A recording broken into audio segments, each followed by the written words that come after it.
So these are serious considerations, Mary, and things you got to keep top of mind as we head into even colder and more dicey situations, right? Yeah, and I mean, snow, any amount of snow, even 2 to 4 inches sometimes is tough to get around in. And the problem is a lot of us can stay inside on Sunday, but there will be emergency vehicles out there on the road. And some people do have to travel and work in these conditions. So again, just make sure you're taking your time. If you have to be out, giving crews the space and the time to get their jobs done, to clear those roads so that we're good to go Monday into the evening. The storm, it is huge right now, still stretching towards Memphis. Heavy snow in those areas all the way back to Dallas. That's moving into our region right around midnight tonight. We still are quiet. We're still quiet and dry right now, so you have time to get out if you have to get anything done today. But by midnight, that's when we start to see that snow move in. Could be just a little bit earlier for some areas south of I-70, but this will quickly move to the north and overspread across the region.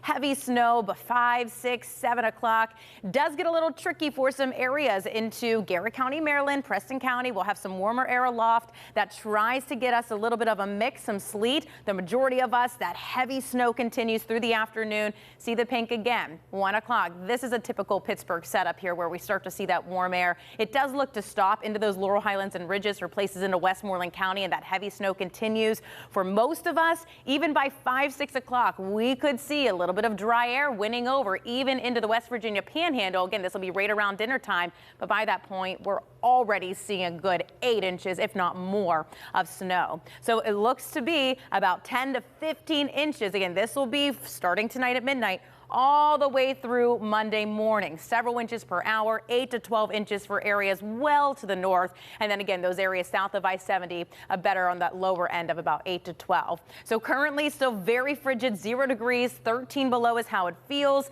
Right now, our actual temperatures, 11 below Franklin, 10 below in Du Bois, single digits for the rest of us, and feeling 20 below in Du Bois, 17 below in Clarion, 10 below there in Washington. Our wind gusts are also going to be ramping up, so blowing snow 20 to 30 mile per hour wind gusts. We're going to feel into the single digits all day tomorrow. Very, very cold. Even if you want to have a snow day tomorrow, make sure you're bundling up. And remember, if it's too cold for you, it's too cold for your pets, limit that time outside. Take those breaks even when you're outside shoveling. So looking at our 7-day forecast, we are in KDKA First Alert weather mode all the way through Monday. And the snow that falls, it's not going anywhere. Lows in the single digits, even below 0 for our actual temperature. That means it's going to feel well below 0.